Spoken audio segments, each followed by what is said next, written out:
January 1933, 14 years after the defeat of Germany in the First World War, Adolf Hitler came to power. In violation of the Versailles Peace Treaty, Germany at once began rearming. In March 1936, in violation of the treaty, Germany reoccupied the Rhineland. In March 1938, in violation of the treaty, Germany absorbed Austria. In September 1938, with the Munich Pact, England and France yielded to Germany large areas of Czechoslovakia under Adolf Hitler's threat of war. With this pact, Germany guaranteed peace in Europe and the independence of the rest of Czechoslovakia.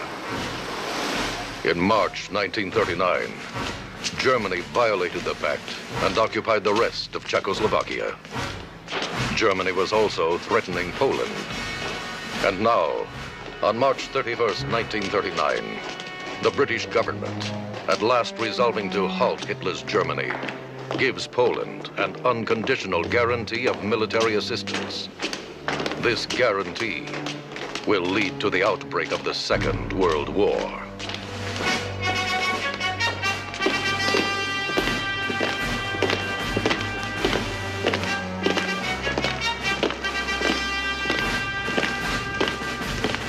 Colonel General Walter von Brockisch, Commander-in-Chief of the German Army. General Franz Halder, Chief of Staff. Lieutenant General Alfred Jodl, Operations Chief of the OKW, Hitler's Supreme Headquarters Command. Colonel General William Keitel, Chief of the OKW. Admiral Erich Raeder, Commander-in-Chief of the German Navy. Summoned by the Führer, these officers are here for an urgent meeting on the British military guarantee.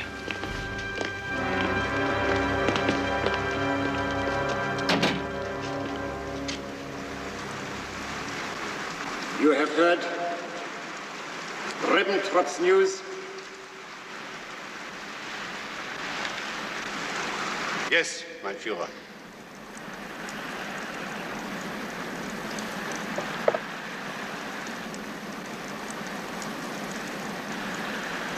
My will is fixed and unshakable. You will proceed with the planning for Case White. Mein Führer, the starting date? September 1st. Does the Führer's decision present problems for the military? Joachim von Ribbentrop, Hitler's foreign minister. Vain and incompetent, he has succeeded in earning the dislike of almost everyone in the German government. My Luftwaffe will be ready September 1st, mein Führer. If necessary, even sooner. Field Marshal Hermann Goering, commander of the powerful German Air Force, in the Third Reich, second only to the Führer. With all due respect to the Field Marshal, mein Führer, you give us only 5 months to prepare for general war. It would require at least a year. We do not have a year.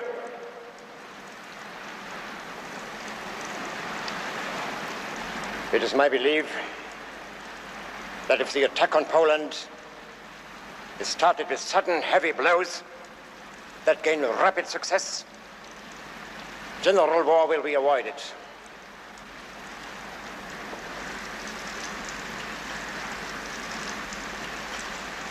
But if England and France do march, I'll cook them a stew. They will choke on.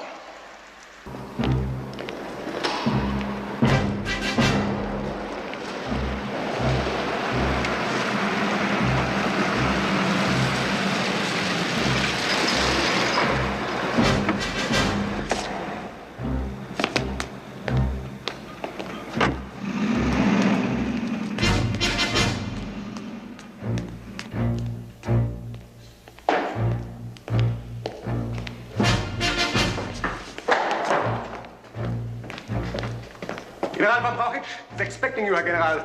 The Chief of Staff is with him.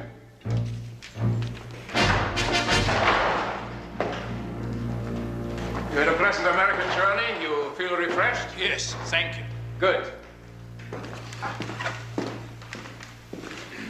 You will take full charge of operational planning for Case White and report back Friday. What assumptions have been made about the Soviet Union? Stalin shot most of his first-class general officers in the purge. I don't rate the Red Army very high. It can field 300 divisions. Yes, but will Stalin allow us to roll across Poland to his border unchecked? I am not an optimist about that. And what if their alliance with England goes through? That is the real nightmare. That is politics. We have our orders, and you have yours.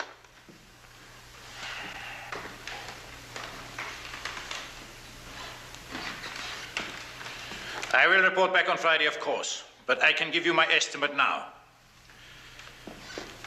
Case White will be an all-out two-front war from the outset. The fatal error of Kaiser Wilhelm. The Kaiser was not a political genius. This man, yes, he will pull off another political miracle. Good. So, we plan for America, eh? We plan to smash Poland in 2 weeks and hold in the West. Hold in the West with what we have. That is the miracle we plan for.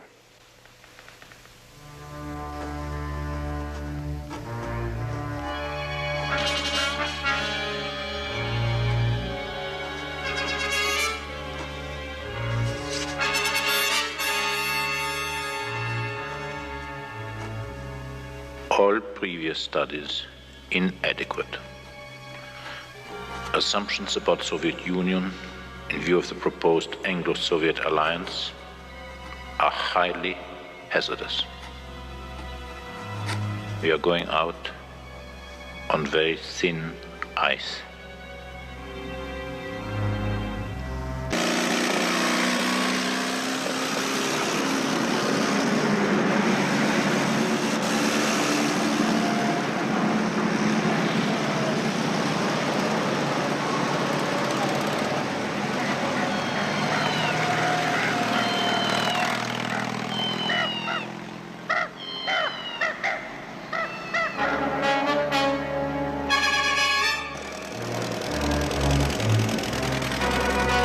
With Case White, the invasion of Poland, only 20 days away, Mussolini sends his son-in-law, Count Galeazzo Ciano, the Italian foreign minister, to Hitler's mountain retreat.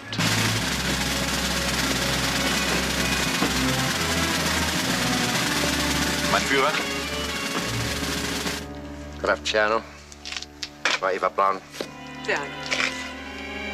Charming and urbane, with the ability to speak fluent German, Ciano has been charged with a mission of relaying to Hitler Il Duce's decision not to enter into any armed conflict over Poland, despite the vaunted pact of steel between their two countries.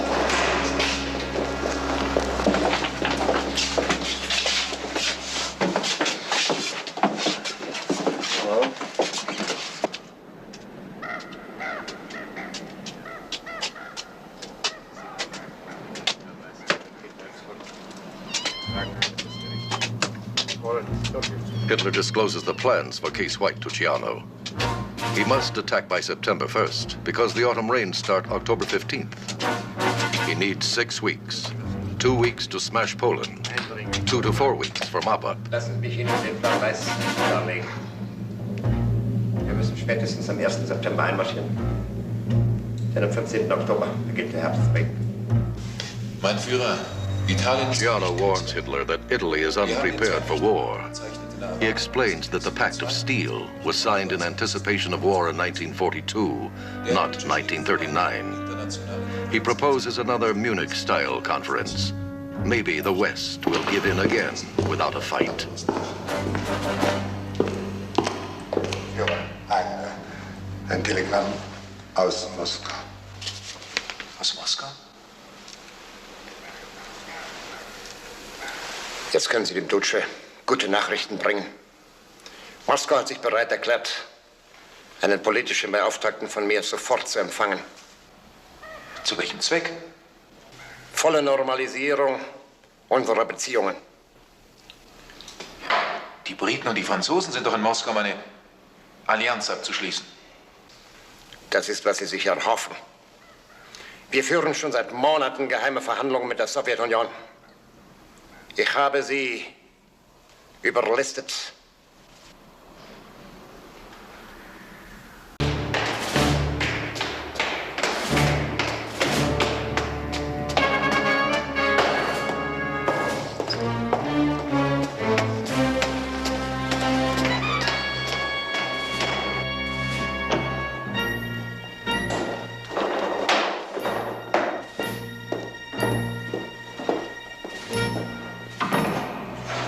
Telephone orders from Keitel at Supreme Führer headquarters.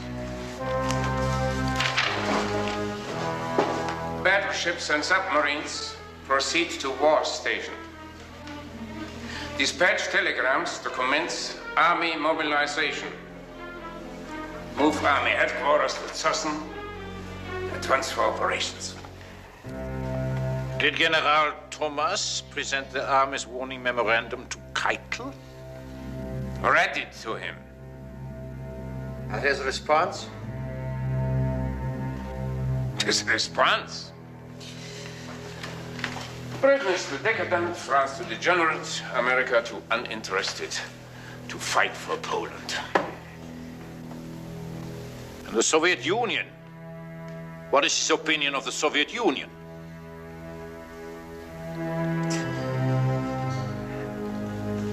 Issues the orders. Immediately.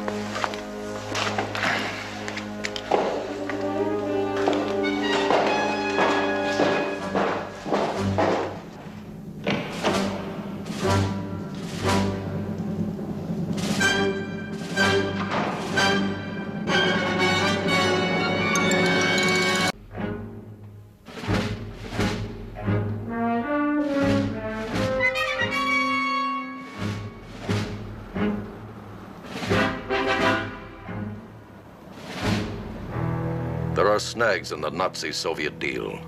The Russians are getting tougher and are in no hurry to proceed. Valuable time passes. Telegrams fly back and forth. Ribbentrop has offered to fly to Moscow with full powers to conclude a pact. Weighing on Hitler's mind is the knowledge that the British and French military envoys are in Russia, still negotiating. Finally, he comes to an unprecedented decision. He will humble himself and write a personal letter of appeal to his great enemy, Stalin. Something has to be done about it before it is too late. The tension between Germany and Poland has become intolerable. Crisis may arise any day. I therefore propose that you receive my foreign minister on Tuesday, August 22nd, and at the latest, August 23rd. I should be glad to receive your early answer. The time pressure continues to grow. 24 hours have passed, and still no reply from Moscow. Adolf Hitler is in a state of near collapse from sleeplessness and tension. Führer, the reply. I thank you for your letter. I hope the German-Soviet non-aggression pact marks a decided turn for the better in our relations. The Soviet government agrees to have von Ribbentrop's arrival in Moscow on August the 23rd.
Hallo?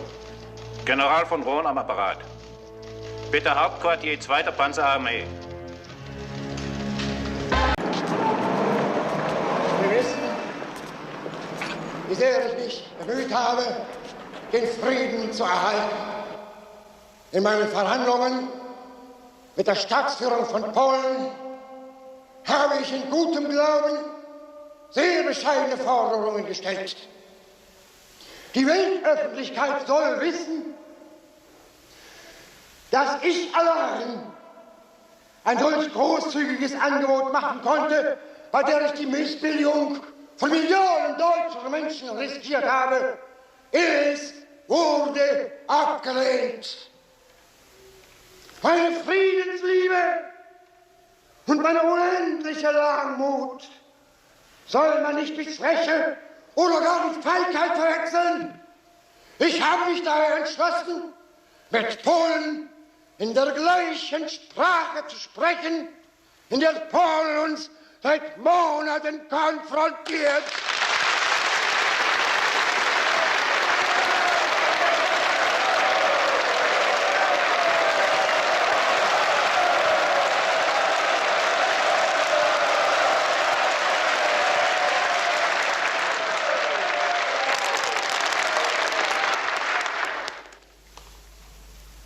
Polen hat heute Nacht zum ersten Mal auf unserem eigenen Territorium auch mit bereits regulären Soldaten geschossen.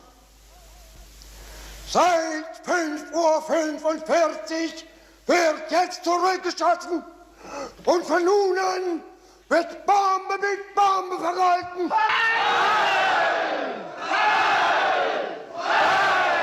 I can't believe they're buying this tripe. They're eating it up. Do you realize he's been talking for almost an hour?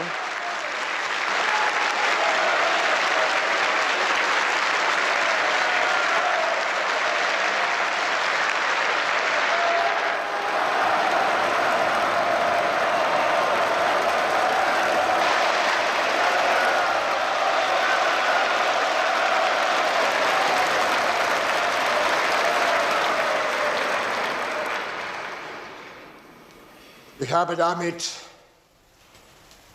wieder jenen Rock angezogen, der mir einst der heiligste und teuerste war. Ich werde ihn nur ausziehen nach dem Sieg. Oder ich werde dieses Ende nicht erleben.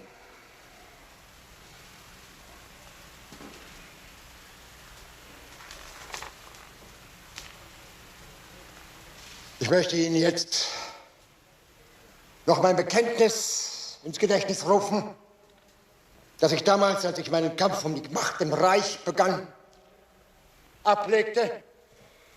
Ich werde es Ihnen hier vorlesen.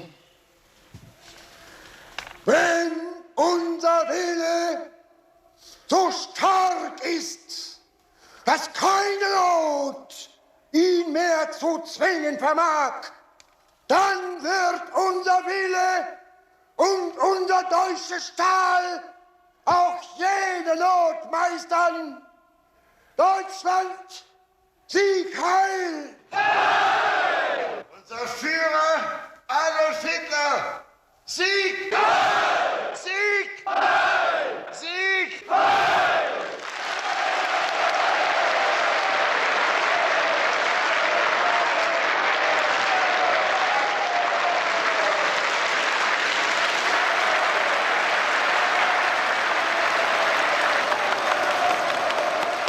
Fabelhaft.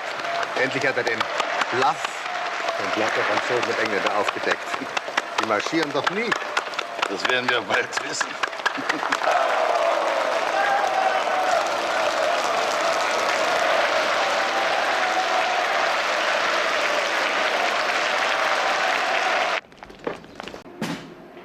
Two days have passed since the German army attacked Poland.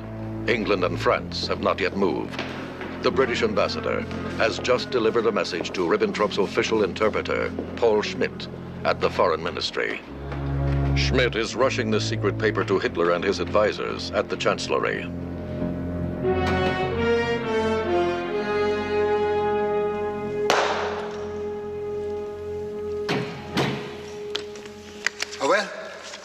top. Just the essentials.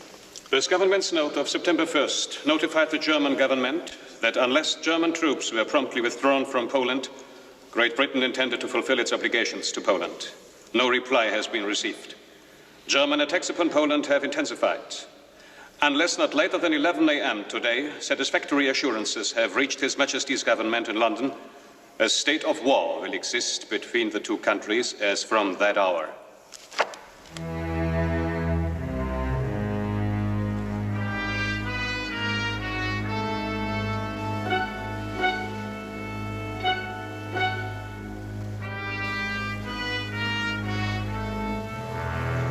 What now?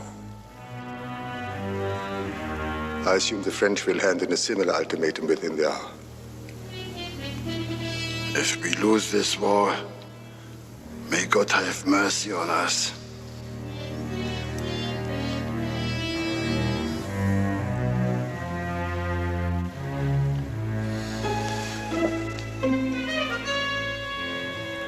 In 2 months, Poland will be finished. Then we'll have a great peace conference with the Western powers. I shall now go to the front.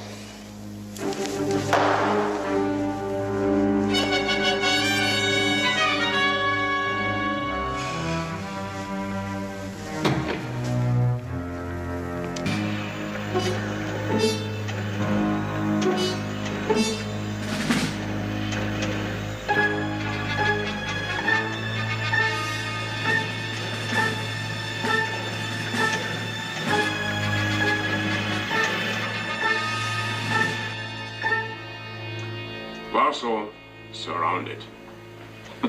We are entitled to a glass of cognac. And still the French have not moved. That calls for cognac. What ails the French? There's more tanks than we have in all of Poland, with 100 infantry divisions facing a paper-thin screen, a tremendous air umbrella in the RAF, and their own air force. The will isn't there. It will go down as a miracle. A historic military miracle. Now, it's too late for them.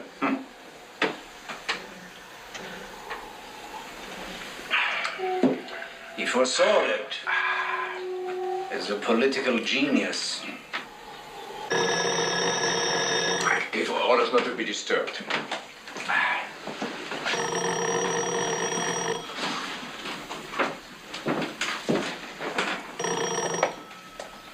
General von Loon. What? Would you repeat that, please? Our military attaché from Moscow. The Russians are on the move. Yes. Yes. Against whom? Yes. Yes. Against whom? I see. Thank you.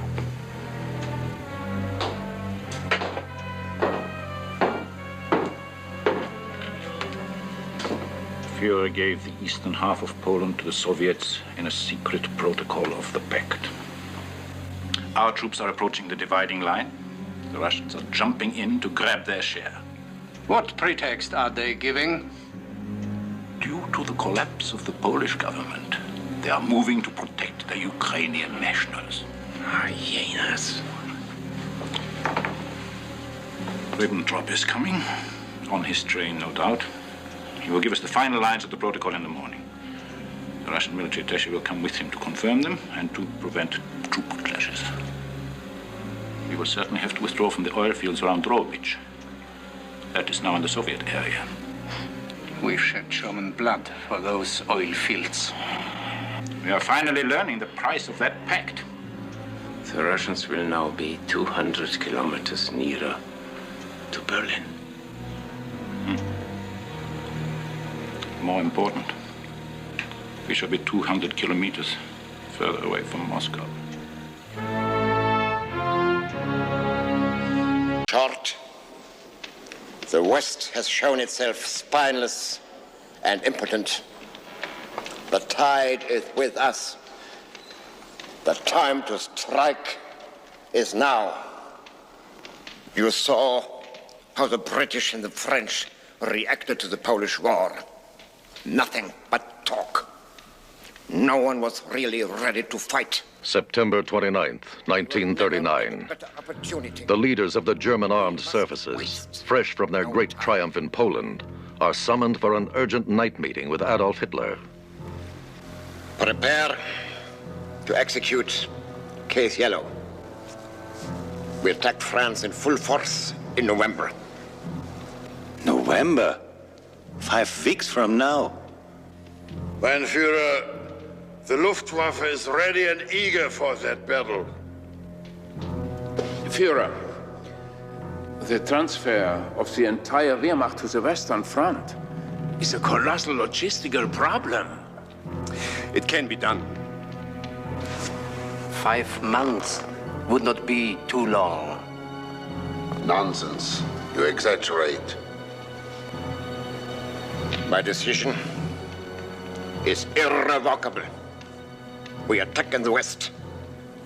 Case Yellow will go forward not later than November 12th. That is all.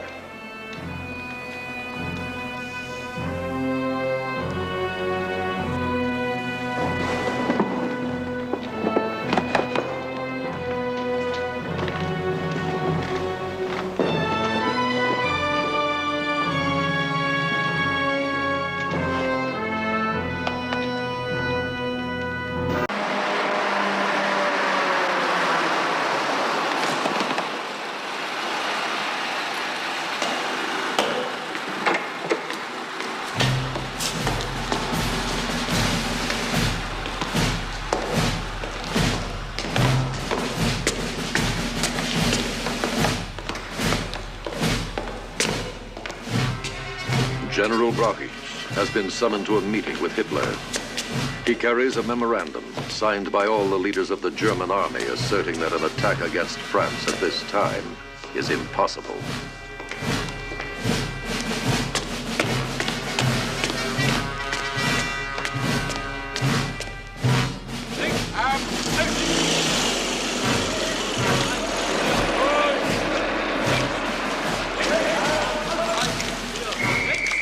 German army headquarters in Zossen, on the outskirts of Berlin. The generals tensely wait for word from Brockie.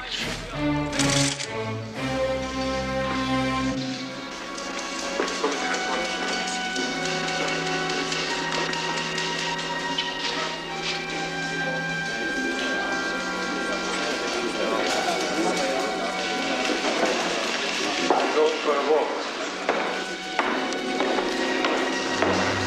I'll join you.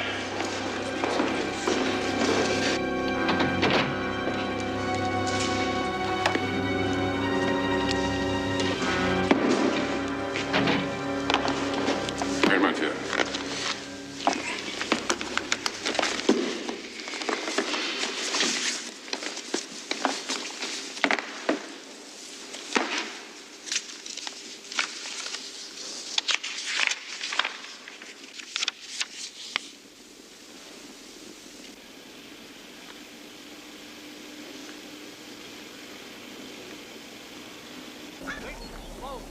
I must confide in you on a very serious matter. I have been approached by certain army personages of the loftiest rank and prestige with a frightening proposal.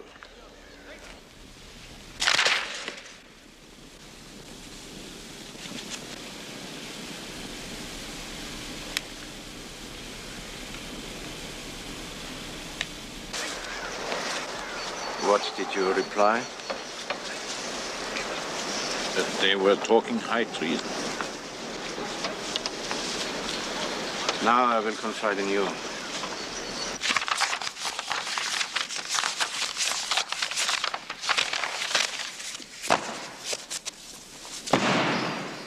So, what is new in all this? Führer, it is the Army's final position. Case Yellow cannot proceed. Why not? Because of the military fundamentals as stated. Such as? The season, to begin with. The meteorologists predict continuous soaking rains for weeks. It rains on the enemy, too. The conspiracy has been going on that long? Since Czechoslovakia? If the British had not caved in at Munich, perhaps. Who knows? But they did. And ever since then, ever since his big triumph, it has been hopeless. Hopeless. Empty talk, talk, talk. I am staggered. I'm 100 times. I myself could have shot the man. I can still at any time. But what would result? Chaos. The people are for him. He has unified the country. We have stand to our posts and save him from making military mistakes. But we really cannot proceed with Case Yellow. Brauchitsch will get a postponement. And if he does not? Führer, even the supply of artillery shells is totally inadequate. Who says so? General Thomas, my chief of economics and armaments. Do you know how many artillery shells of all calibers we have in the staging areas right this minute? No. How many we have in the reserve dumps in the West? It's up to my staff to report. What the monthly annual production of shells is? What the projected rise is in production for the next 6 months, month by month? Who keeps such figures in his head? I do! The supply is adequate. I tell you so. And I'm a field soldier who depended on artillery for 4 years to protect his life. Check with your staff. If one of those figures is wrong, you can postpone Case Yellow. Otherwise, you march. And next time you come to see me, know what you're talking about.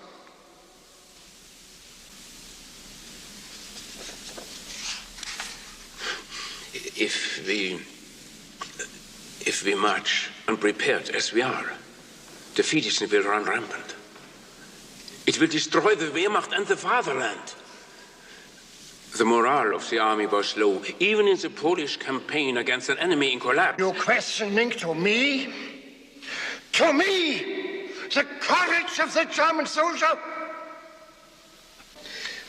I'm talking facts. What facts? Back up this monstrous assertion. Well, In what units was morale low? What action was taken? How many death sentences were handed out for cowardice? Speak up! I'll fly to the front and pass the death sentences myself. Name one instance of failure of nerve. One specific instance. Instances? It was common knowledge. Common knowledge? What is common knowledge is that army headquarters at Sassen crawls with cowards. You opposed me on rearming the Rhineland. You opposed me on the Anschluss with Austria. You opposed me on Czechoslovakia until the British came crawling to me. You dirtied in your trousers, you heroes of Sassen, at the idea of marching into Poland. Well, have I once been wrong? Have you once been right? Answer me! Mein Führer. I know your go-slow tactics. I know your assassin tricks, your assassin schemes, your assassin ideas. Tell everyone who signed this insubordinate assassin rubbish to beware. I'll ruthlessly crush everybody up to the rank of a field marshal who dares to oppose me.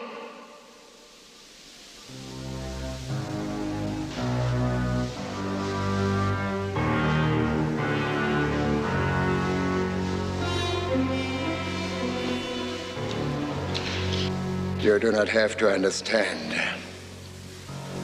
You only have to obey. The German people understand me. I am Germany.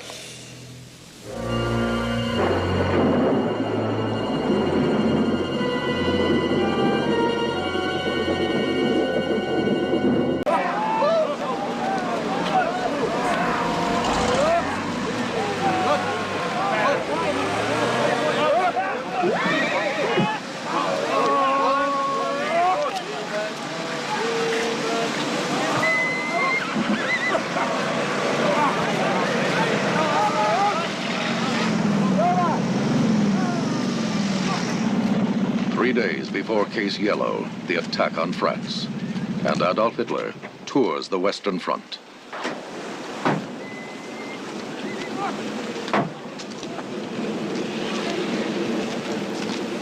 The same everywhere. On every staging area along the front, Führer. The latest meteorological report. No let up for at least 2 weeks. Are you prepared to march, nevertheless? Mein Führer, the army awaits your orders.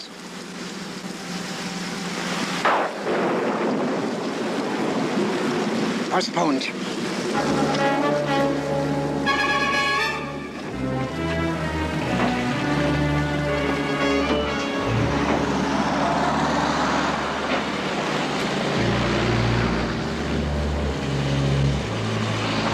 This will be the first of 19 postponements of Case Yellow.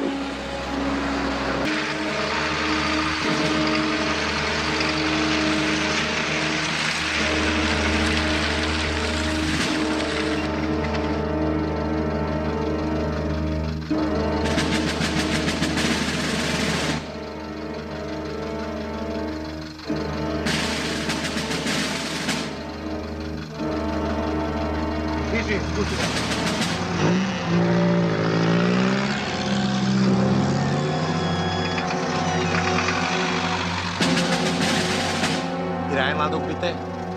Okay. Danke.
Gib ihm ein Küsschen. Er ist der Führer. Er liebt dich. Er liebt dich, Kindchen. Gib ihm ein Küsschen. Nimm den Führer aus der Nase. Nimm den Führer.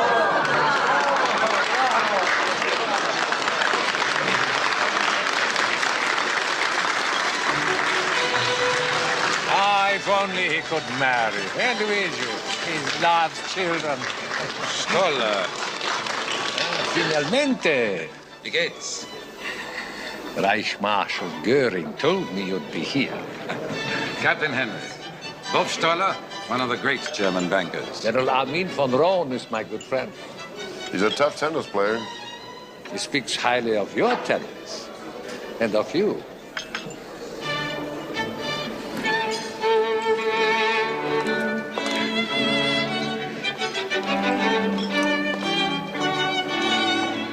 Tell you we're very proud of it.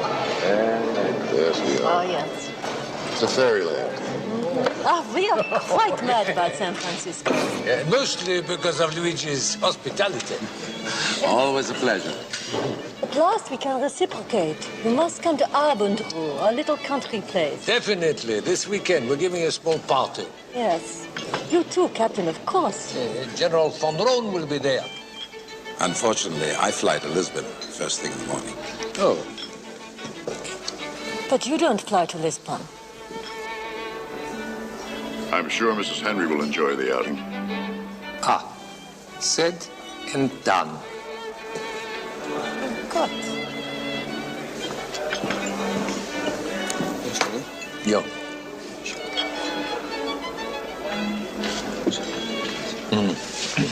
Brigitte will excuse us. I think...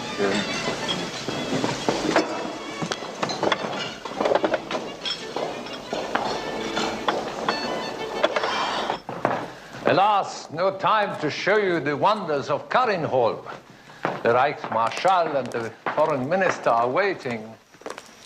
These are indeed wonders. Oh, just odds and ends, gifts from governments, from cities, from monarchs. He's a brilliant collector. A man of great wealth. Oh, wealth.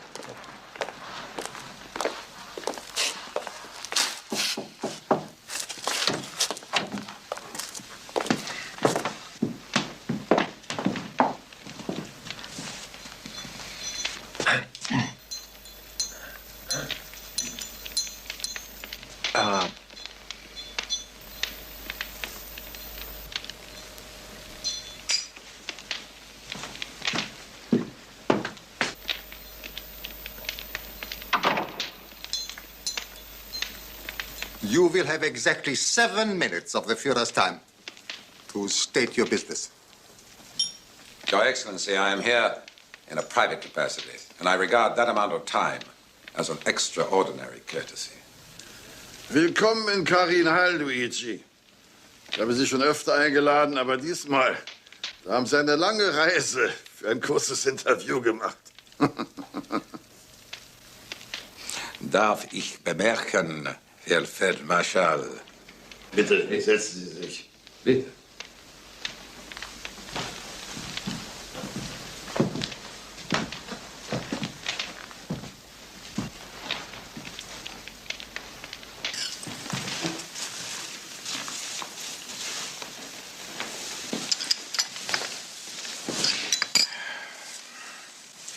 Bitte. Darf ich bemerken, das ist schon Millionen Verluste oder Gewinne als Ergebnis von Konferenzen erlebt habe, die nur ein paar Augenblicke dauerten. Und dass der Weltfrieden unserer Mühe wert ist, auch wenn es jetzt nicht zu vielversprechend aussieht. This peculiar visitation is another studied insult by your president to the Führer. Between civilized countries, the diplomatic structure is used. Your Excellency. Germany did not withdraw its ambassador in Washington by choice. United States first made the hostile gesture.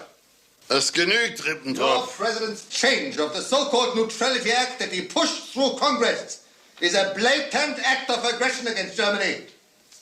And your maladroit mission, a show of contempt for a powerful nation of 80 million people.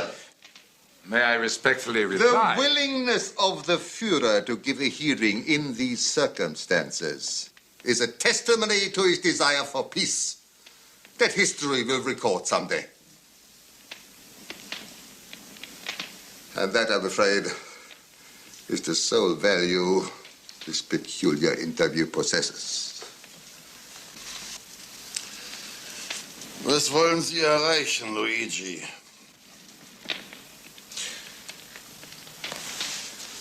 Herr Feldmarschall, ich möchte Ihrem Führer nur eine einzige Frage stellen. Mit Gottes Hilfe. Aber die könnte eine Entscheidung von historischer Bedeutung herbeiführen. Welche Frage? Feldmarschall, der Auftrag meines Präsidenten lautet, die Frage dem Führer persönlich zu stellen. Der Führer hat sie zu beantworten. Welche Frage also?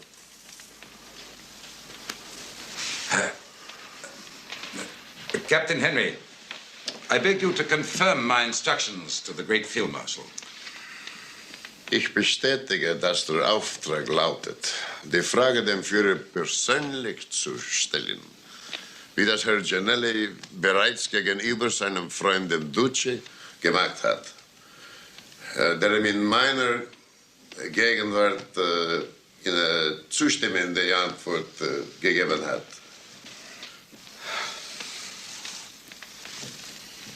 We already know all that.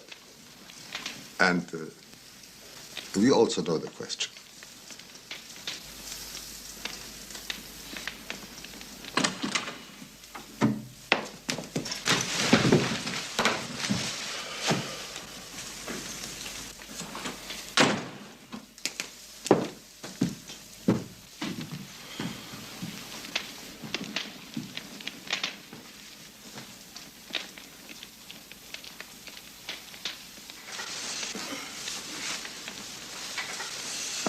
Luigi Gianelli, amerikanischer Bankier.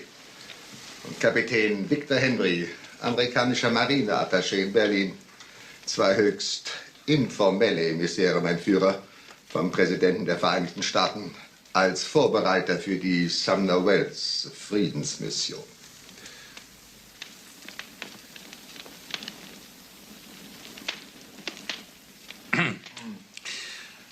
Herr Reichskanzler, mit großer Besorgnis.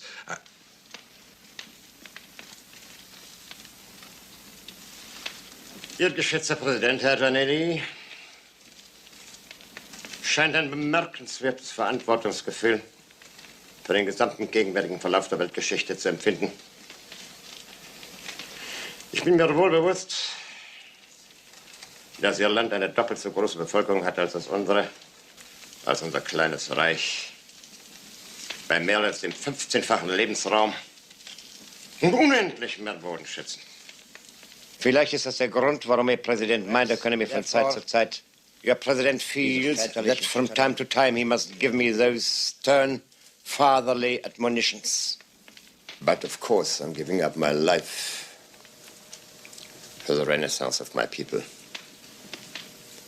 And I cannot help seeing things from that limited point of view. Germany's political aims are simple, open, moderate, and unchanging.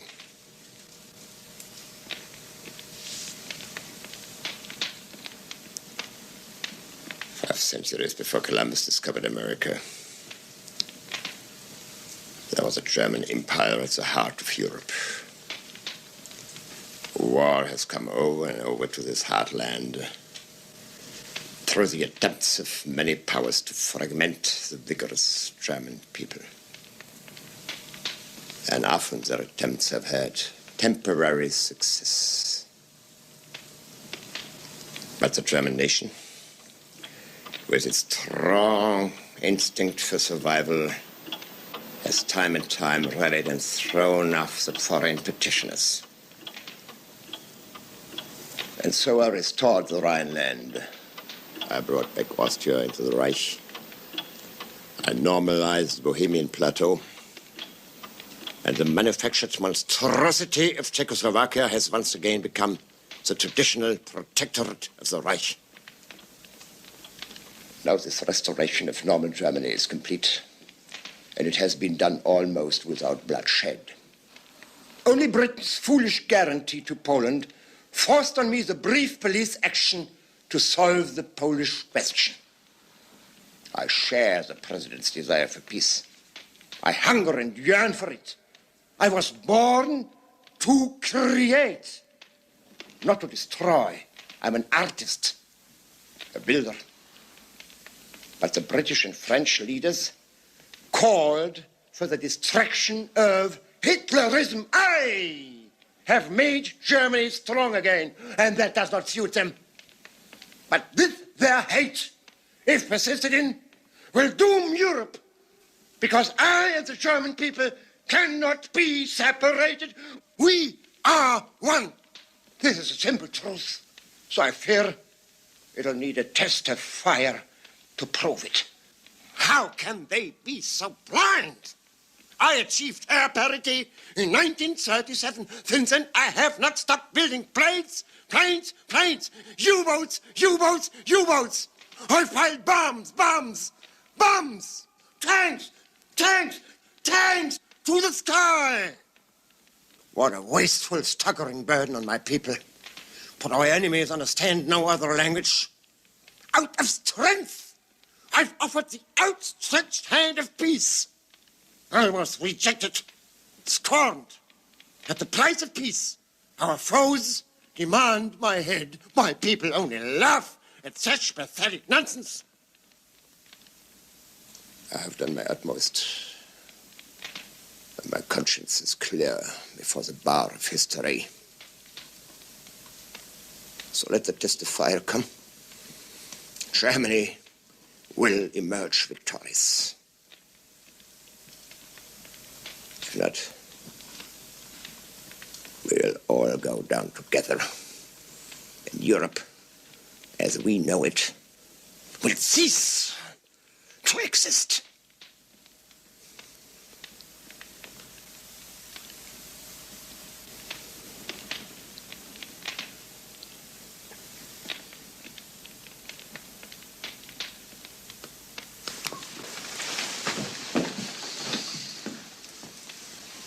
Now, this visit of Thunderbolts, I have no wish to return discourtesy for discourtesy. I would do anything for peace.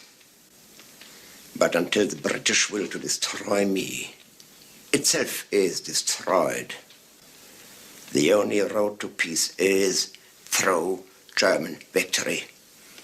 Anything else is irrelevant. I will continue to hope with all my heart for a last-minute signal of sanity from the other side before the great cataclysm bursts on the world.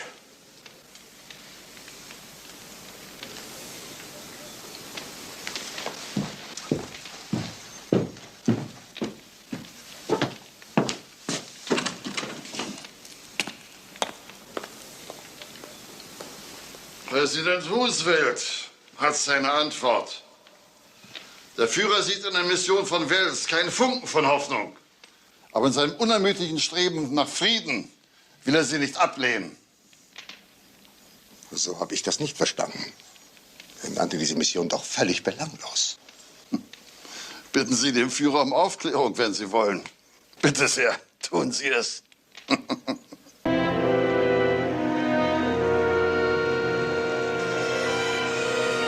The Second World War is in its 9th month, and Paris is having a lovely spring. Adolf Hitler's Germany has conquered Poland and occupied Norway. But all is quiet on the Western Front. For in the West, the Germans face the Maginot Line, that impregnable chain of great fortresses shielding France from the Swiss to the Belgian borders. The French army, the strongest, best trained, best equipped in the world, led by the great General Gamelin. The British Expeditionary Army, backed by the Royal Air Force and the world's most powerful navy.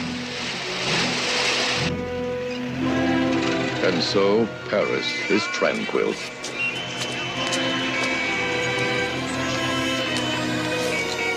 The British call this lull the Sitzkrieg. American headline writers call it the phony war.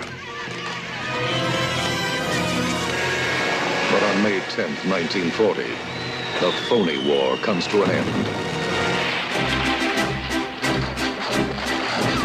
After 19 postponements, 6 months of delays, Case Yellow, the attack on France, begins with the assault on Belgium and Holland.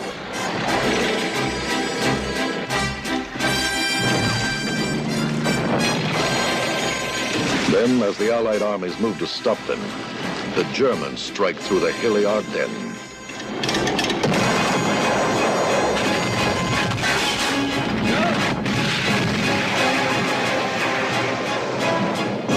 This main armored punch bypasses the Maginot Line, catching the Allies by complete surprise, and threatens to cut the front in two.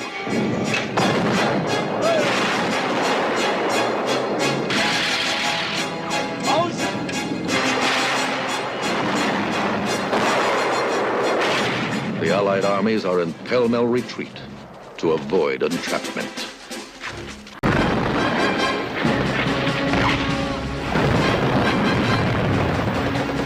Retreating British Expeditionary Force, England's last hope for continuing the war. The entire Belgian army and 10 divisions of the French First Army have their backs to the Channel, surrounded on all sides by the German army. Then, as the badly outnumbered Spitfires of the RAF battle the Luftwaffe to a standstill in the air, the British Admiralty presses into service virtually every seaworthy vessel in English waters, and in 10 desperate days, 338,000 British and French soldiers are rescued from under the guns of the enemy. Calling it the miracle of Dunkirk, Winston Churchill takes the occasion to deliver one of the most memorable orations of his remarkable career. We shall go on to the end. We shall fight in France. We shall fight on the seas and oceans. We shall fight with growing confidence and growing strength in the air. We shall defend our island, whatever the cost may be. We shall fight on the beaches. We shall fight on the landing grounds. We shall fight in the fields and in the streets. We shall fight in the hills. We shall never surrender. But Churchill's fighting words cannot hold back Mussolini. As the French government declares Paris an open city and flees southward and the whole French front collapses, Italy declares war on France.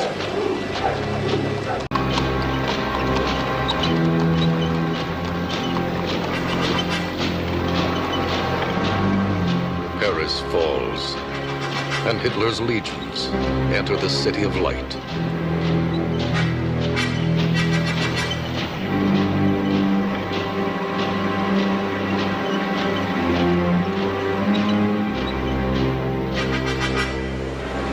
Two days later, the French government sues for peace.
What does it say?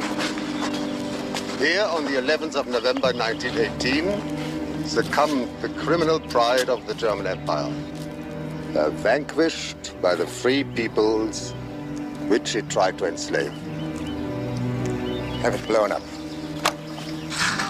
Early in his rise to power, Hitler vowed to erase the shame of November 1918 at the place where the years of Germany's suffering had begun. He has kept his promise. It is his towering moment. Read the terms. Im Auftrage des Führers und obersten Befehlshabers der deutschen Wehrmacht habe ich Ihnen folgende Eröffnung zu machen. Im Vertrauen auf die vom amerikanischen Präsidenten Wilson dem Deutschen Reich gegebenen und von den alliierten Mächten gegebenen Zusicherungen hat die deutsche Wehrmacht im November 1918 die Waffen niedergelegt. Damit fand ein Krieg den Abschluss, den das deutsche Volk und seine Regierung nicht gewollt hatte, und es trotz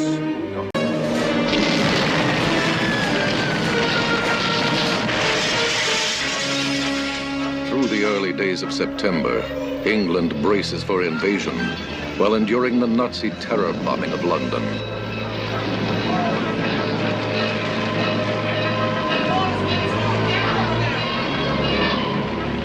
At the same time, Churchill continues to hurl his RAF at Hitler's invasion fleet, assembling across the Channel in harbors from Ostend to Cherbourg.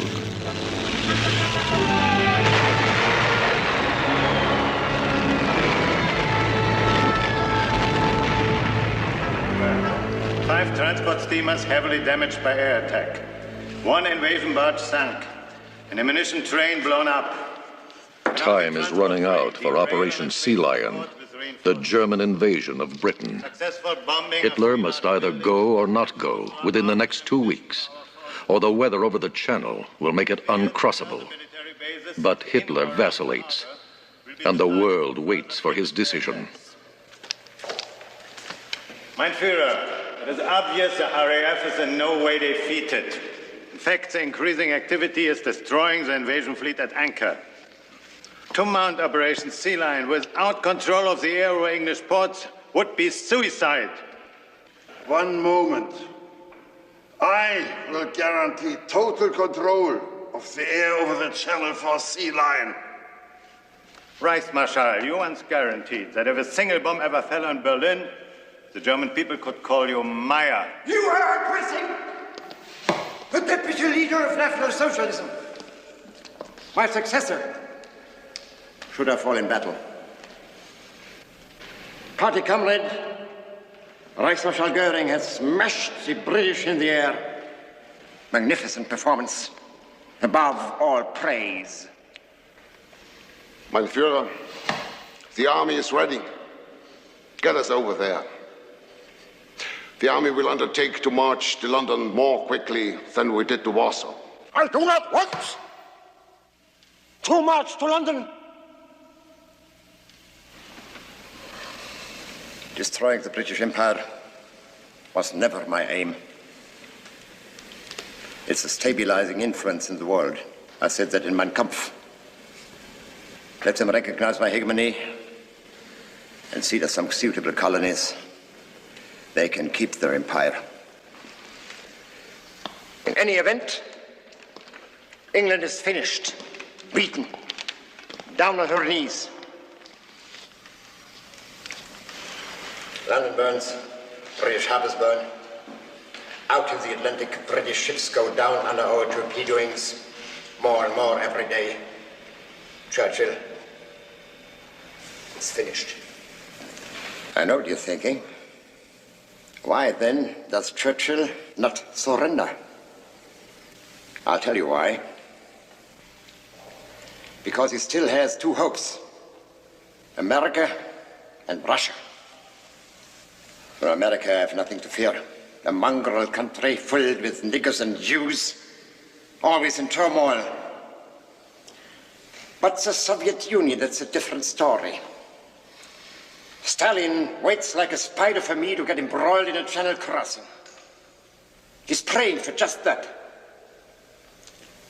While I was busy conquering France, he grabbed a piece of Romania and marched the Red Army to within 100 miles of Ploiești, my only source of oil. And I stand 600 miles from Ploiești. So I'll give you now the new and most secret objective of the armed forces. Operation Sea Lion is postponed indefinitely. You will make all preparations to smash the Soviet Union in a quick, all-out summer campaign. One colossal stroke in the east. Smash Russia in 6 weeks, and so bring England finally to her senses and end the war.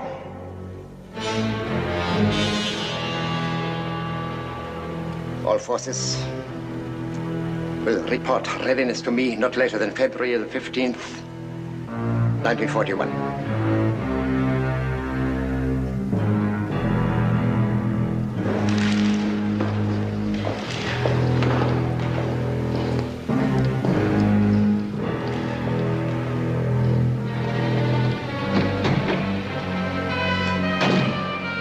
Soviet Union. Jodl. It is a two-front war. The old nightmare. The one thing he pledged never to do. He is a supreme military genius. He has always been right. Now, when our armed forces are at their peak, now is the time to settle with Russia. It is a grand prospect. We fight at last for a great cause, for Christian civilization against Bolshevism. Do we? Or do we turn east because Goering has not frightened the English into surrender? And because our leader fears the water?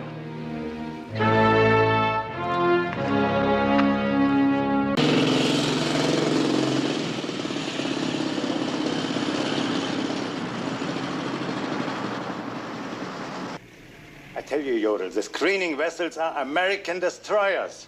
Großadmiral Raeder, what are you thinking of? Wake the Führer? Besides, it is a mistake. Winery is my best Wolfpack commander. It's a confirmed sighting. I will report it at the morning briefing. Jodl, U-boat standing orders are to stay submerged in presence of American warships. They won't be able to keep up. They will lose this convoy. Herr Großadmiral, it is not yet 7 o'clock. I will not wake the Führer for a convoy sighting.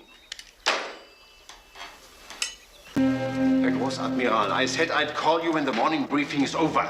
I beg you, Jodl. Make this the first item of the conference. Telephone me immediately. First comes the Yugoslavian crisis. That is more important.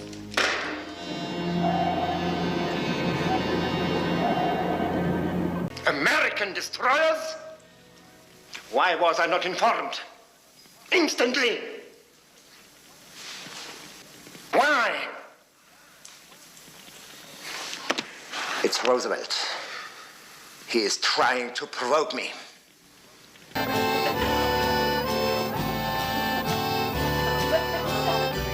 With the date for the invasion of Russia, Operation Barbarossa set for June 22nd, Adolf Hitler holds an intimate afternoon tea at Berchtesgaden. Finally, he is notified that the most important guest has just arrived. Summoned by the Führer, Gestapo Chief Heinrich Himmler is here to discuss a matter cloaked in such secrecy that only a handful of top Nazi leaders know of its existence. What's up out there, Himmler?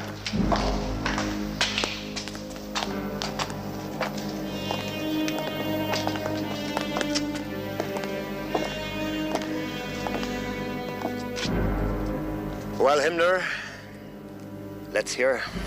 Mein Führer, the Special Action Squads, we call them Einsatzgruppen, have been selected and reviewed by me personally. At a meeting of the highest secrecy, I myself addressed them and disclosed their mission in the Soviet Union. What was the reaction? Immense enthusiasm. You're sure? Was it genuine? These are picked SS-men, mein Führer, National Socialists to the bone, screened. Former lawyers, physicians, police, civil servants, the cream of German manhood. How many in all? All told, 3,000 men and officers. They are just the organizers, mein Führer. The local population will execute the job. We have been checking in Poland. Plenty of volunteers. A very positive report, Himmler. Come to the party, have a little fun, relax. You're working too hard, you know.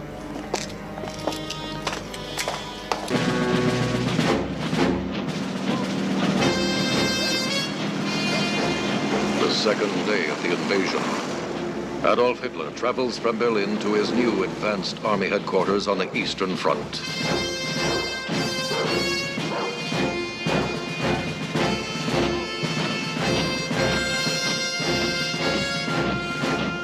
To sum up, mein Führer, General Leb has advanced north toward Leningrad as planned. Von Rundstedt has met with more resistance than anticipated in the southward direction toward Kiev, but the real surprise is in the center, where Guderian's armor has penetrated 25 miles toward Minsk. 25 miles on the straight road to Moscow, through the heaviest border defenses and the frontline mass of the Red Army, and all in one day. At this rate, mein Führer, we will be in Minsk 1/3 of the way to Moscow in a week. It is starting out like Poland. Even better.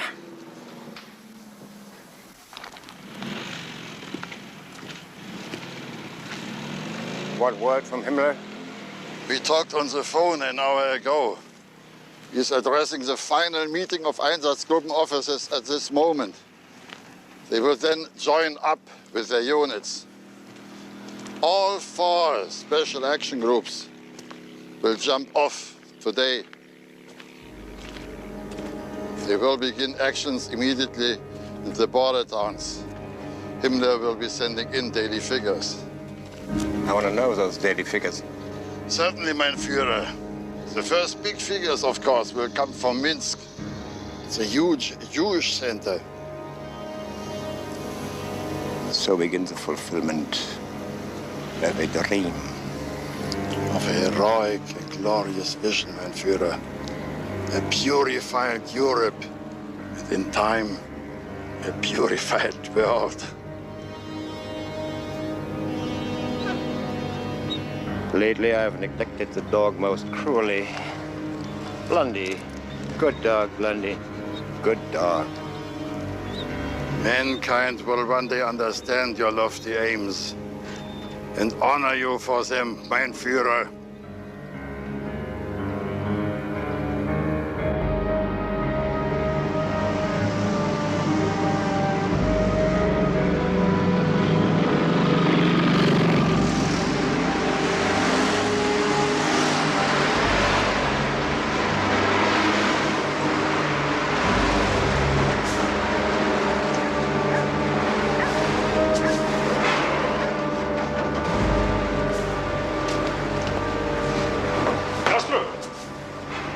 Начинять доставку. Грузовик уже готов.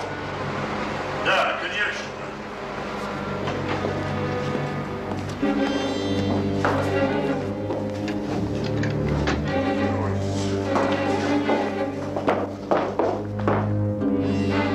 Heer heen, ich darf etwas erledigen.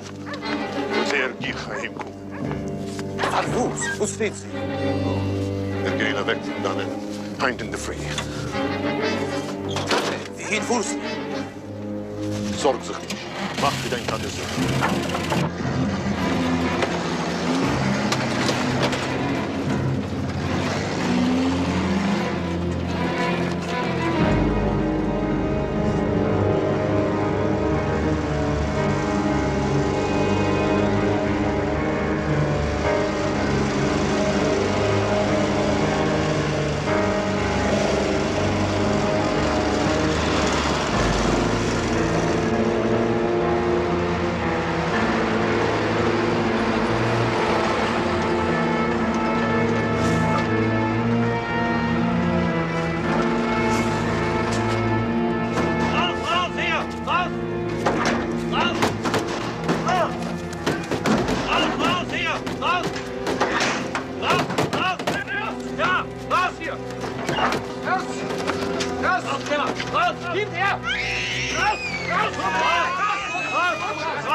and the fresh oranges.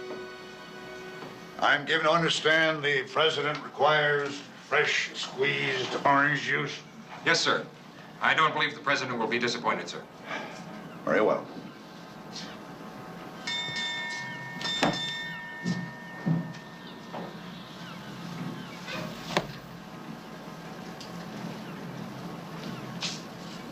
Good morning, sir.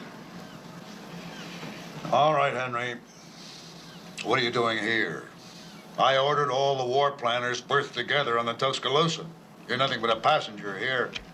I was awakened at 0500 aboard the Tuscaloosa, sir, and told that the president desired my transfer along with my gear aboard the Augusta. So I complied. The president, huh? Yes, sir. Tell me something, Henry. You're not by some chance a distant relative or an old family friend of Mr. Roosevelt? No, Admiral. I see.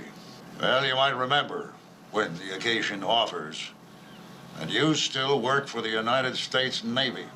Aye, sir. That's all.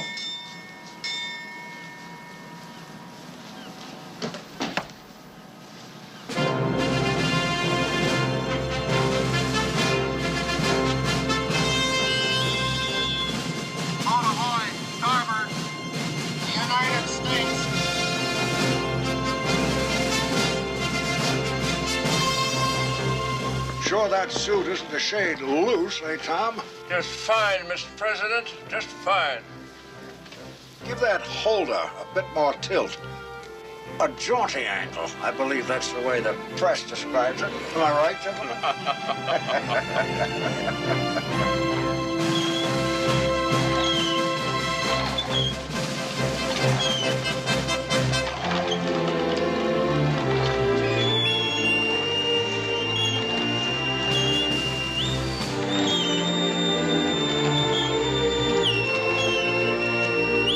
Attention on deck!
Well, Elliot, I never heard my country 'tis of thee played better. Carry on. Now hear this. The smoking lamp is lit. Yes, sir. Take my barge and go over to the Prince of Wales and put yourself at Mr. Harry Hopkins' service. The president desires to talk with him before Churchill comes to call. Aye, sir. He looks pretty good after her brawl with the Bismarck. Yes, sir. Expedite. Aye, sir.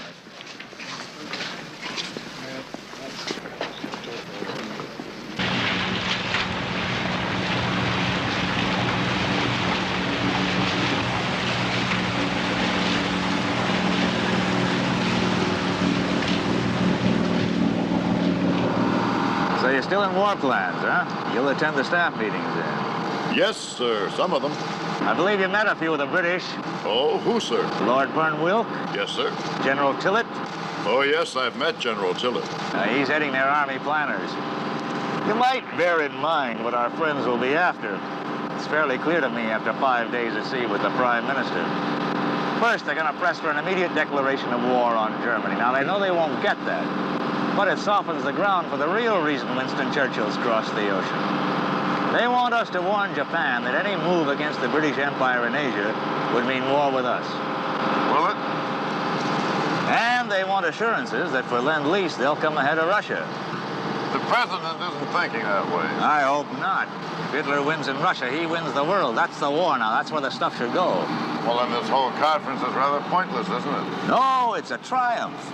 The American president and the British prime minister are meeting face-to-face to discuss beating the Germans. The world will know that. That's achievement enough for now.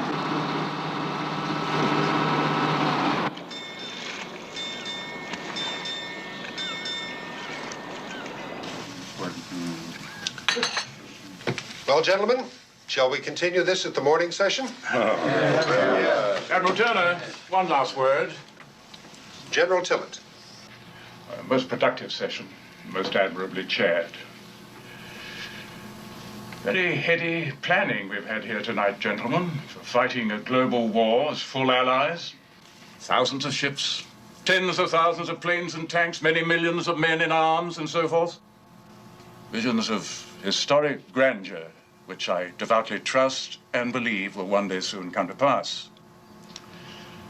But at the moment, we British are in grave need of 150,000 rifles.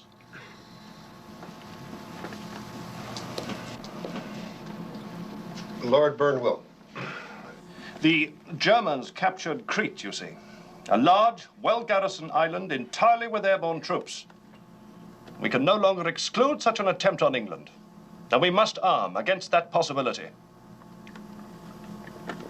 May we then tell the Prime Minister tonight, Admiral Turner, that those rifles will be forthcoming immediately from the arsenal of democracy?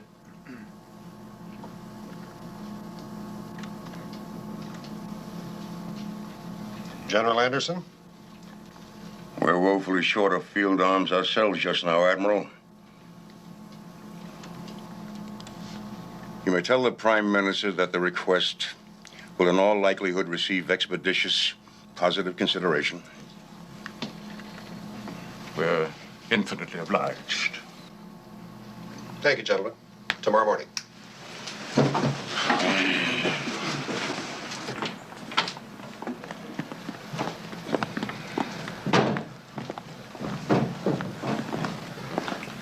Expeditious, positive consideration. Means yes. Means yes, maybe. Well, that's something, I suppose. Sunday morning, August 10th, 1941, 8:46 a.m. The United States Navy has been invited by Winston Churchill to attend church parade aboard the Prince of Wales.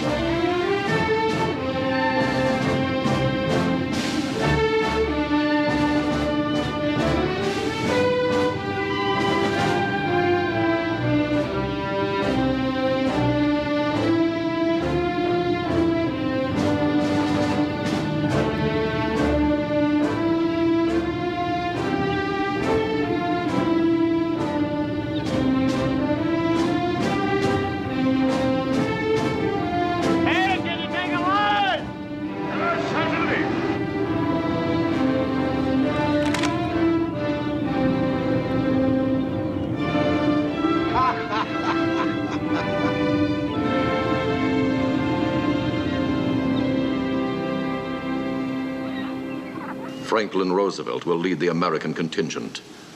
Offered the use of the bosun's chair to be taken across. He declines. He insists that the President of the United States will not be carried to this historic meeting. He will join the British Prime Minister aboard the deck of the great battle wagon, but he will do it with dignity. He will walk.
historic meeting is a success.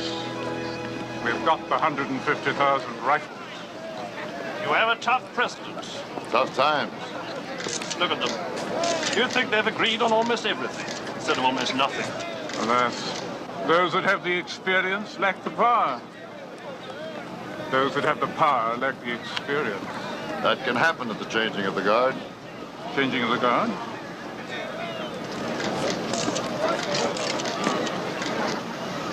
Well said. Very well said. Gentlemen, time to get back to the war.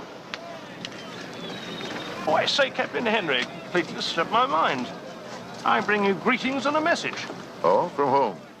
The Tudsburys. Oh, Talkie says hello, and Pamela's ever so grateful to you for the news about her fiancé that you got out of the journals. How is she? Our little Pam? Oh, she's fighting a hell of a lovely war. Oh, Tudsbury's going on special assignment for the BBC, and I received word from on high to grant Pamela a leave of absence. He's half blind, you know. Special assignment? The Soviet Union. I suspect they're in Moscow by now.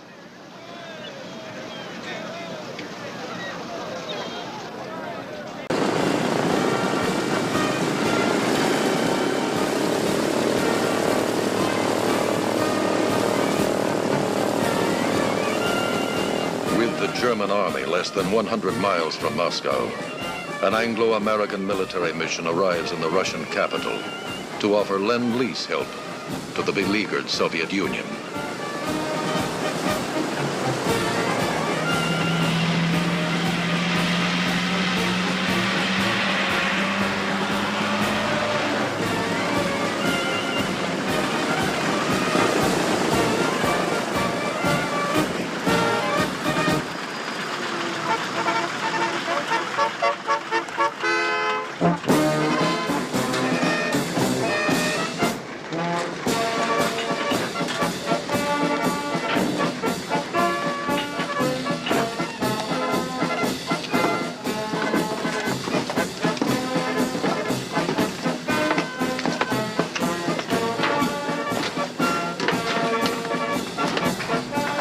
This is a surprise.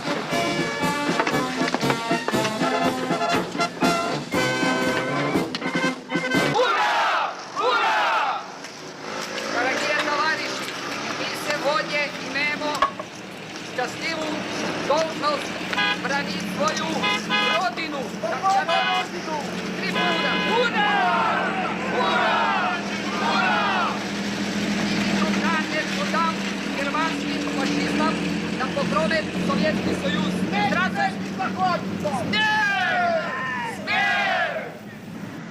Still in Italy? And pregnant too. That's right. God. But I personally arranged for both her and Jasper to leave way back in June. Their ship never left. The Rome embassy is still working on ways to try to get them out. Well, what exactly is your assignment here in Moscow? Advisory. Although Harry Hopkins has asked me to try to make my way to the front and write a report to the president if I can wangle it. Oh, forget it. The Germans are getting closer by the day. Russians will never grant you permission. Well, according to what we heard in London the day before yesterday, the Russians are throwing them back on all fronts. Nonsense. All we're getting here is, unless the West mounts a second front in Europe now, war's lost. Alistair Tudsbury broadcasting. Tudsbury. Tudsbury's the best propagandist the Soviets have got. You know the Tudsburys, don't you? Sure. Pamela's at my apartment right now, cooking dinner. Your apartment? She's an old friend from my Paris days. Don't get any ideas, Captain. She's being true blue to that RAF fiancé of hers that Jerry's have got. And that, Captain, is the story of my life.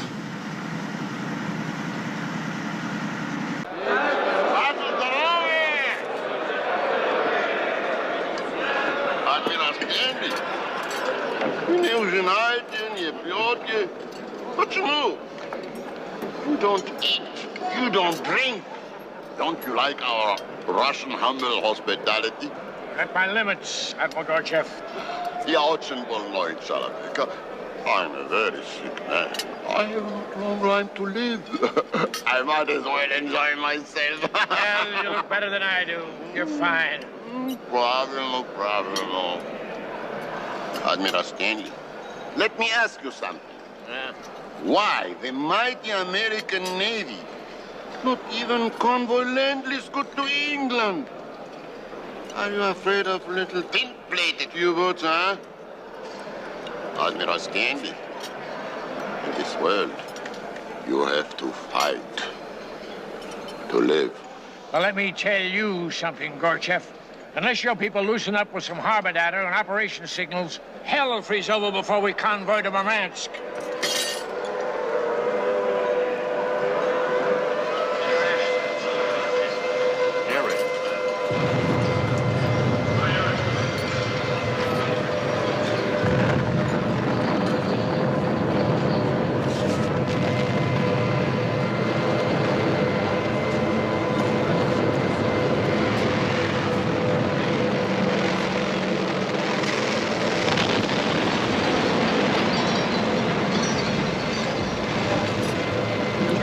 Well to score a bomb hit here tonight.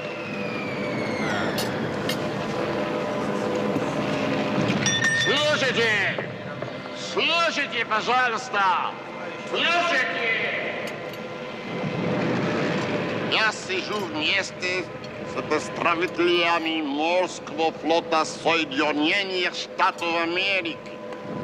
Пока все человечество смертельно опасностью для жизни. Свои корабли собирают морских уточек на якоре. Конечно, учебным людям это не нравится.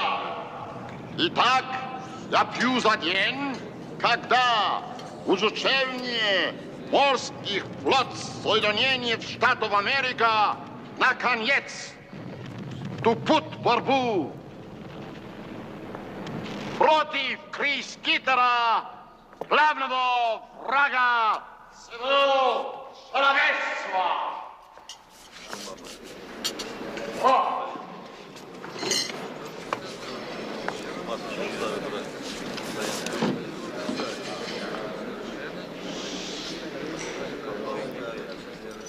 If I'm going to reply to that, Sloat, you're going to have an international incident on your hands. Would you like me to try, sir, in my lousy Russian? It's all yours, Pogba. Go easy. The other Russians didn't like what he said either. It's just to drop too much, Pogba.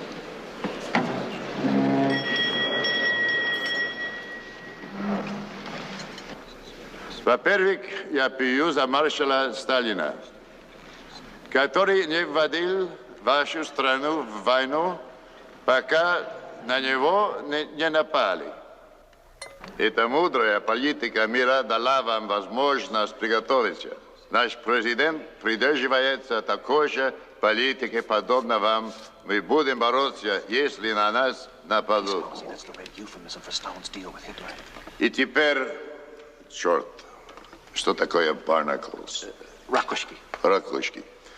Ракушкам, прилипшим к нашим судам, придется быстро научиться плавать.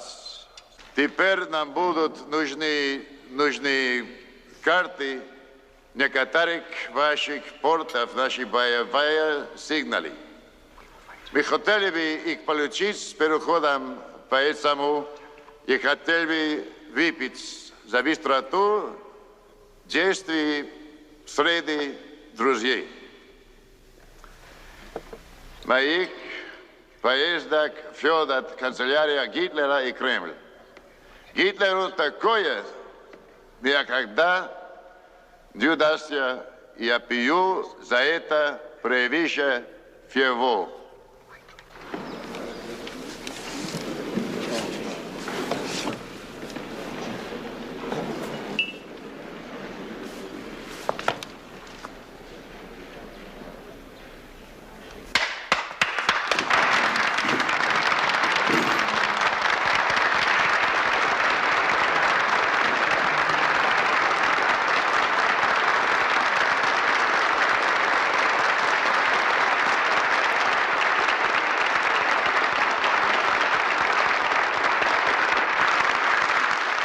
What's the protocol in this case?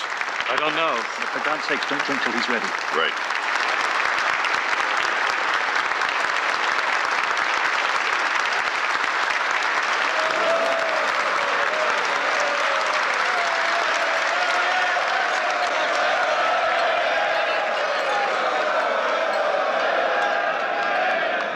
Благодарю.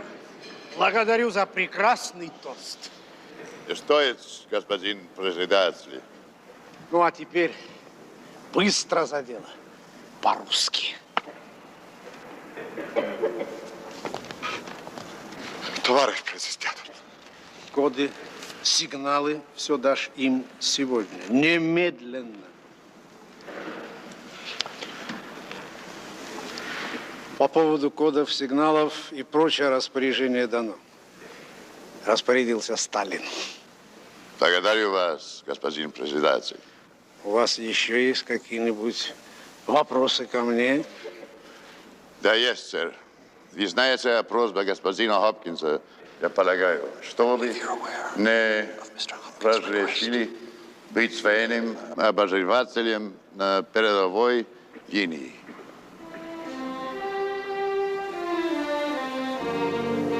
Хорошо. Надеюсь, у господина Гопкинса для этой просьбы есть веские основания. Я полагаю, что ваш доклад должен подтвердить Америке необходимость открытия второго фронта в Европе немедленно.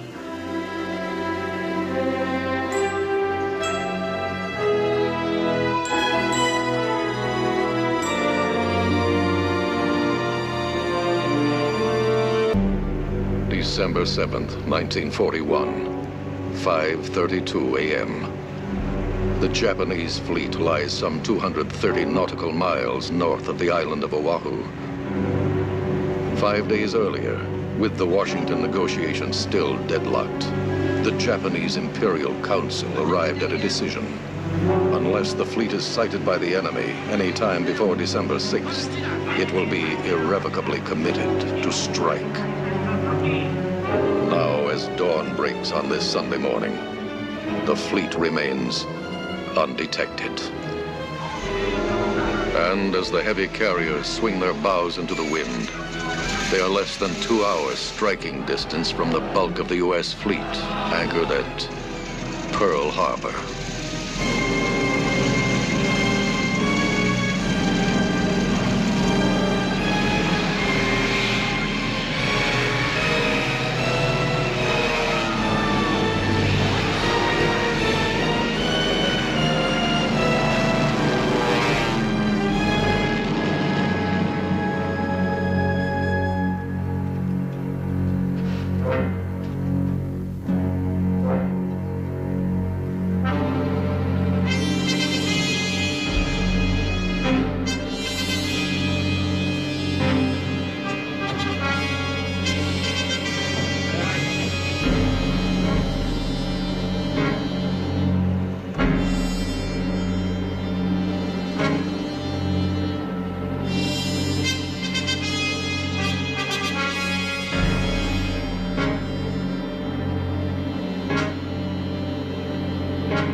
Down to Yoguchi's. We're out of eggs. Yes, ma'am. Is Mr. Warren coming home today? Yeah, the Enterprise is due in this morning, and he's going to want some breakfast.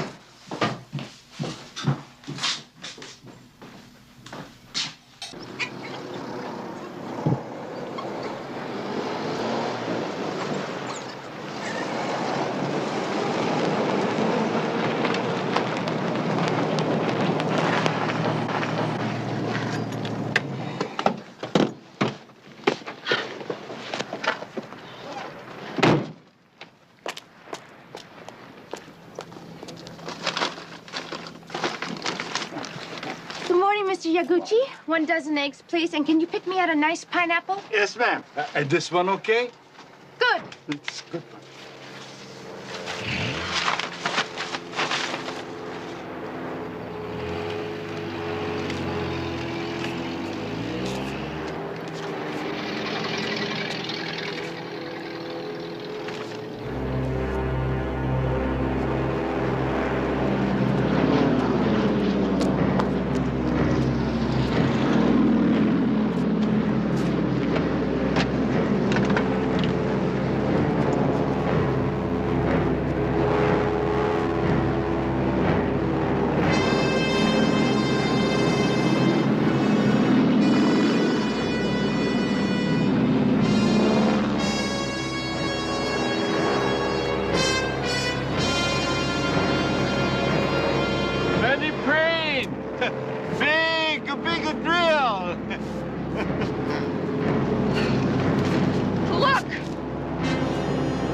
sure about the war, Miss Henry? I think maybe you just saw a drill. Oh, for heaven's sake, a drill? How stupid do you think I am? Saw 100 Jap planes, maybe more. Sailors are burning up and drowning out there.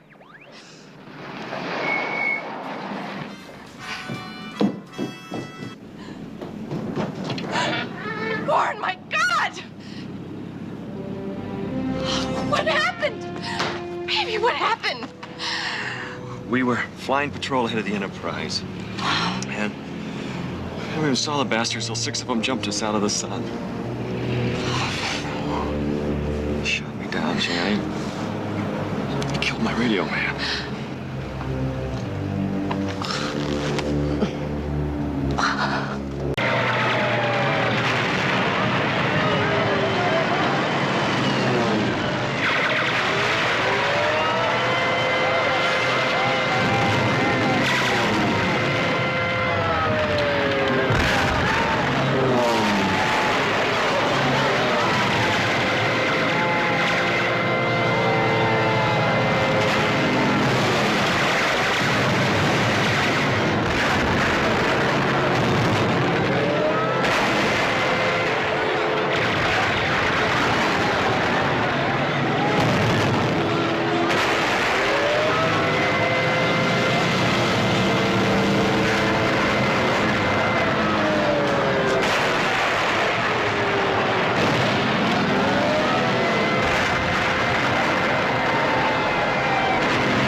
This is Captain Bradford's gig, sir.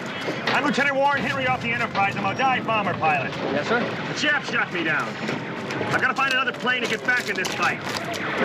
So how's about you taking me over to Ford Island? All right, sir.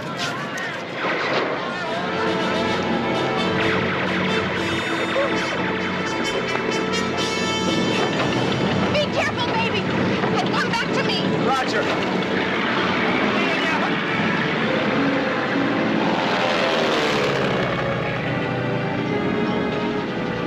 Yesterday, December 7th, 1941, a date which will live in infamy. The United States of America was suddenly and deliberately attacked by naval and air forces of the Empire of Japan. The United States was at peace with that nation, and at the solicitation of Japan, was still in conversation with its government and its emperor, looking toward the maintenance of peace in the Pacific. Indeed, 1 hour after the Japanese squadrons commenced bombing in Oahu, the Japanese ambassador to the United States and his colleague delivered to the Secretary of State a formal reply to a recent message from America. With confidence in our armed forces, with the unbounding determination of our people, we will gain the inevitable triumph. So help us God.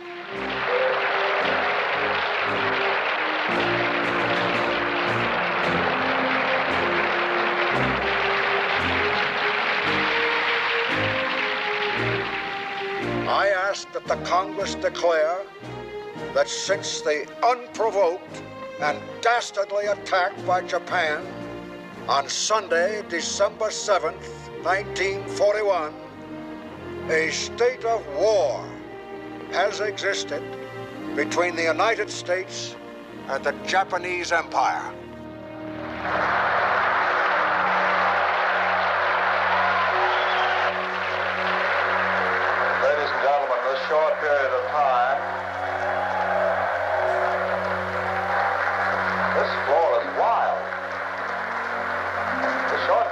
the presidential address is completely over.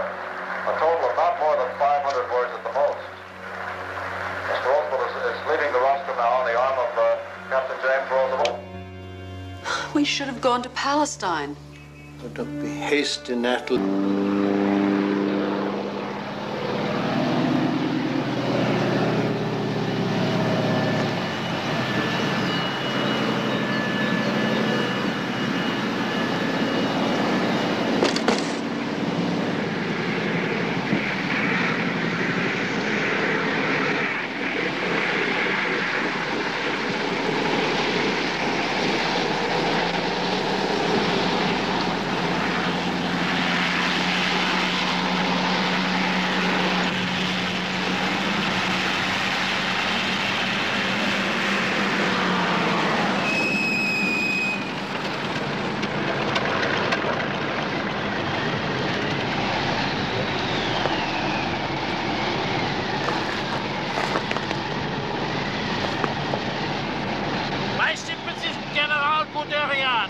What a frightful place for tanks! Yeah. Did you manage to hear the Führer's speech? Yeah. How could he do this? Roosevelt declared war only on Japan. Just as we came into land, I saw a supply train halted in the snow, half buried. I know. The same all the way along the front. Failure of supplies, insufficient strength, unexpected bad weather. Terrible!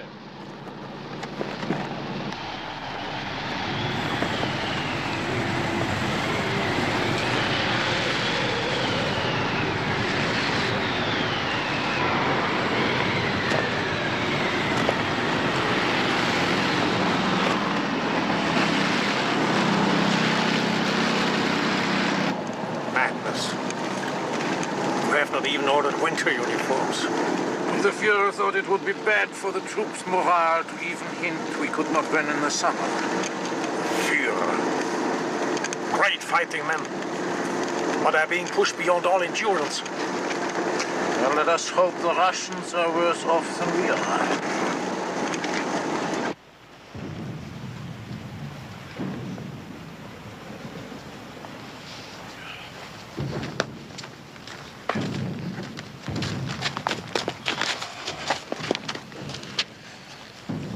Out there.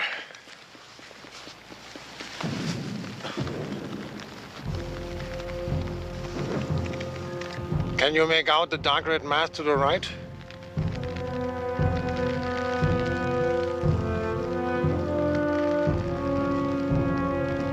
Kremlin. It might as well be the moon. General Guderian. Yes, Colonel? Berlin is online at the command post for General von Roon. Thank you. Roon, have you heard the news out there? Yes, General. We couldn't be more surprised here. We are devastated. But at least Japan must come in now against Russia. That will take the pressure off the Moscow front. And we can look for an attack on Vladivostok. We cannot. Japan has not declared war against Russia. The Führer did not demand it of them. That is not possible. Beyond belief. Yes, but it has happened. He just went ahead and took on the United States.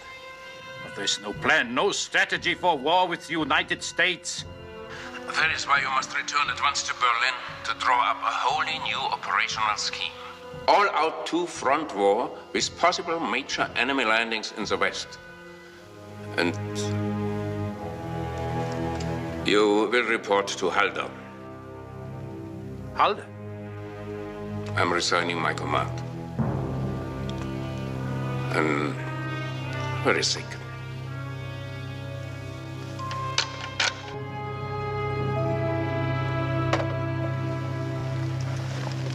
Forgive me, General. I must return to Berlin at once. Problems. Meanwhile, in Rome, with the die already cast for him by Hitler's declaration of war against the United States, Mussolini addresses the Italian people.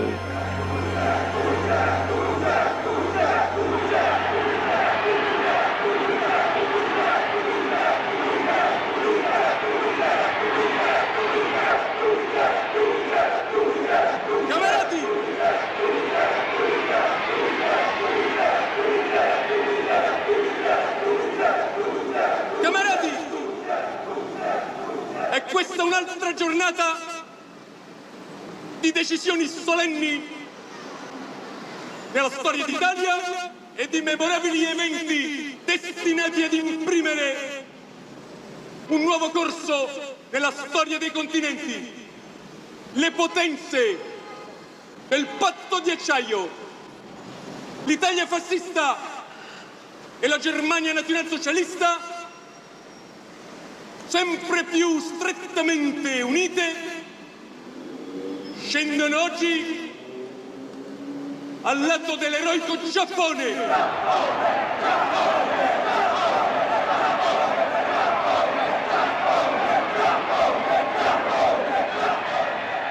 Contro gli Stati Uniti d'America.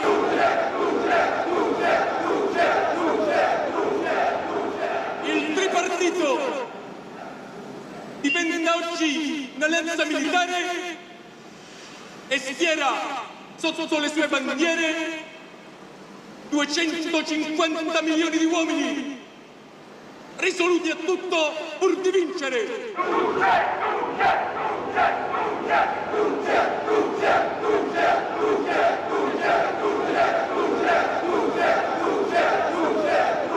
Innumerevoli colpi che nelle immense distese del Pacifico sono stati inferti alle forze americane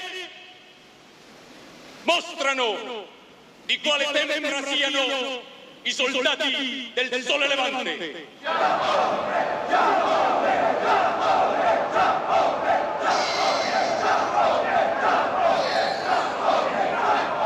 Io dico, e voi lo sentite, che è un privilegio combattere con loro.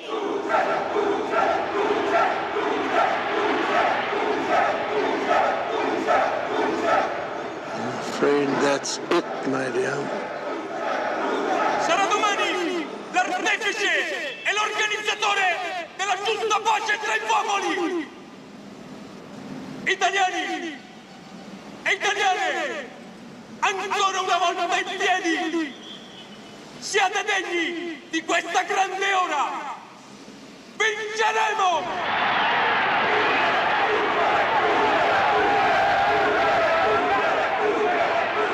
Well, here we are in enemy territory.